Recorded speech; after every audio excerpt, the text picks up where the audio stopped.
उमरिया जिले के जनपद पंचायत करकेली अंतर्गत SECL अधिग्रहित ग्राम धनवाही के मासूम बच्चे और उनके अभिभावक विद्यालय और आंगनवाड़ी को लेकर काफी ज्यादा परेशान थे। दरअसल कई वर्षों से ग्राम धनवाही में आंगनवाड़ी और विद्यालय संचालित थी जो बंद हो गई थी, जिसकी शिकायत बीते दिनों ग्रामीणों ने कलेक्टर उमरिया के पास जाकर की थी। गौरतलब है कि ग्राम धनवाही को SECL ने अधिग्रहित कर लिया है, जिस कारण ग्राम में संचालित आंगनवाड़ी केंद्र और प्राथमिक पाठशाला को ग्राम घुलघुली में स्थानांतरित कर दिया था। ग्राम धनवाही से घुलघुली की दूरी लगभग 5 किलोमीटर है। 5 किलोमीटर दूरी तय करने में मासूम बच्चों को भारी परेशानी का सामना करना पड़ता है। इसी परेशानी के कारण धनवाही के बच्चों ने स्कूल जाना बंद कर दिया था। इस पूरे मामले को जिला कलेक्टर उमरिया ने गंभीरता से लेते हुए सभी विभागों के अधिकारियों के साथ ग्रामीणों की समस्याओं के निराकरण के लिए ग्राम धनवाही में जन चौपाल लगाई। जन चौपाल के दौरान कलेक्टर उमरिया बुद्धेश कुमार वैद्य ने उपस्थित धनवाही के ग्रामीणों से सीधा संवाद किया। ग्रामीणों की बात सुनकर कलेक्टर उमरिया ने धनवाही गांव के समीप ही जल्द से जल्द आंगनवाड़ी भवन और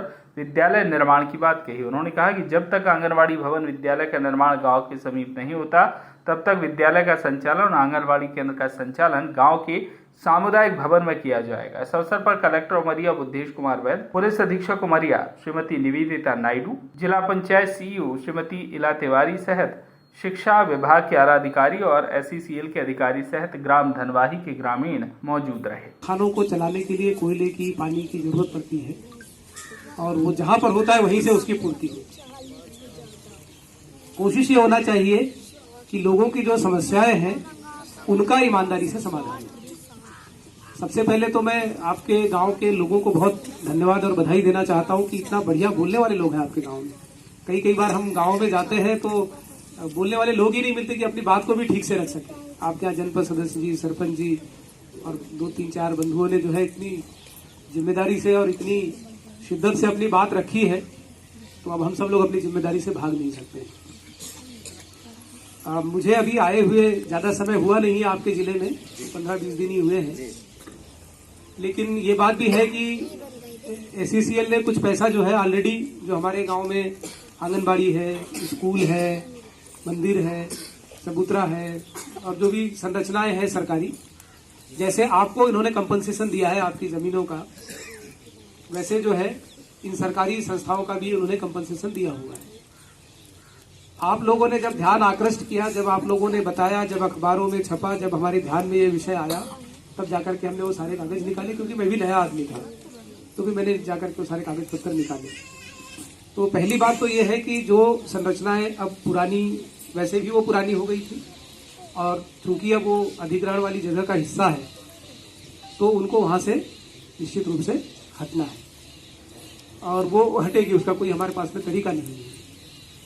क्योंकि अगर मान लीजिए हम ऐसी स्थिति में भी उसका उपयोग करेंगे तो वो हमारी जान माल के लिए नुकसानदेह होगा, क्योंकि वो जो इतनी बड़ी गतिविधि है उसको इस तरह से रोका नहीं जा सकता है। और जान माल की जो सुरक्षा है, बच्चों की सुरक्षा है, हमारी सुरक्षा है, उससे बढ़कर कुछ नहीं है।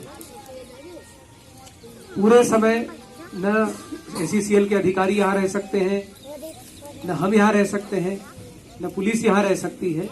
वो हमारी जान माल की सुरक्षा, अपने लोगों की सुरक्षा, अपना भविष्य, अपना विकास, वो हम सब लोगों को मिलकर ही देखना होगा।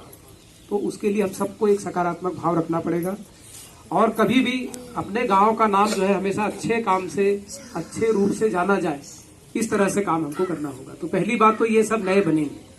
अब वो कागज मेरे हाथ में आया है, मैं आप सब की तरफ से उसको बहुत ईमानदारी से, पूरी निष्ठा से मैं देखूंगा कि उसमें एक भी रुपए खुर्द-बुर्द न हो पाए, इधर उधर न हो पाए। उसमें अगर कोई कमी बेसी है तो हम GM साहब से रिक्वेस्ट करेंगे। GM साहब नहीं कर पाएंगे तो CO मैडम को मैं आपके साथ में लेकर के आया हूं अपने साथ में, तो CO मैडम से रिक्वेस्ट करेंगे और CO मैडम भी अगर नहीं कर पाएगी तो सरकार से रिक्वेस्ट करेंगे।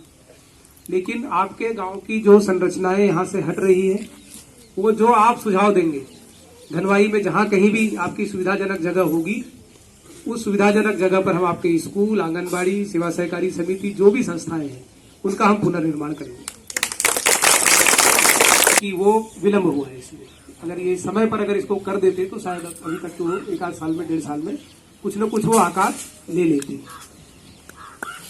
दूसरा जो है, अभी समस्या ये आई है हमारे पास में कि अभी जो बच्चे हैं हमारे घुलघुली जा रहे हैं, और जो दूसरा एक टोला था उसके बच्चे पास में कोई हड़ैया स्कूल है वहां जा रहे हैं, छुहाई में जा रहे हैं। तो अब ये बच्चे घुलघुली नहीं जा पा रहे हैं, ये समस्या आपने बताई है। अभी हमने तो व्यवस्था कर दी थी कि यहाँ के जो शिक्षक है वो भी घुलघुली चले जाए और बच्चे भी घुलघुली चले जाए। लेकिन अगर सब पूरे गांव वालों की इच्छा है कि वो बच्चे यहीं पढ़ें, तो हम लोग इस पर पुनर्विचार करके कोई एक व्यवस्था बना सकते हैं। अब तात्कालिक व्यवस्था का तरीका यह है कि हमको कोई जगह मिल जाए। तो एक तो तरीका है कि आपका जो सामुदायिक भवन है। नौरोजाबाद से अनिल मिश्रा की रिपोर्ट।